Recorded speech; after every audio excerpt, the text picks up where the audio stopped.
کہ پیارے بھائی یہ جو خروج نہائی کینسل ہو جائے نا تو یہ بہت بڑا مسئلہ بن جاتا ہے. ابھی تو چونکہ خروج نہائی کا قانون بھی بدل گیا اس میں جو ٹائمنگ کا، لیکن جن دوستوں کے پرانے خروج نہائی ایکسپائر ہوئے ہیں اگر وہ ایمبیسی میں بھی جا کے تو ان کے وہ ان کو ریجیکٹ کر رہے ہیں کہ آپ پرانے کفیل کے پاس جائیں. اس کے دو طریقے ہیں بھائی، یا تو آپ پرانے کفیل سے رابطہ کریں، وہ آپ کا اقامہ بنائے گا، آپ کا پرانا خروج نہائی کے جو غرامہ 1000 ریال وہ بھر کے اس کے بعد آپ اگر جانا چاہتے یا ادھر رہنا چاہتے وہ آپ کی مرضی. ایک یہ حل ہے.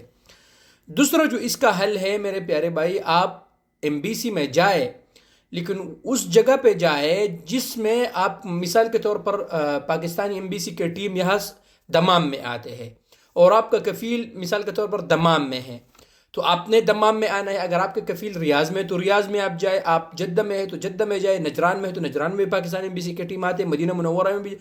اس طرح جا کے انشاءاللہ تعالی پھر آپ کا جو ہے نا خروج نہائی لگ جائے گا دوسرا. لیکن اس میں آپ نے اس بات کا خیال رکھنا کہ آپ نے ان سے پوچھنا کہ میں پھر واپس آ سکتا ہوں کہ نہیں آ سکتا ہوں. بس یہ دو طریقے، اس کے علاوہ اسے کوئی حل نہیں ہے میرے بھائی. ٹھیک ہے، ایجنٹوں سے آپ دور رہے.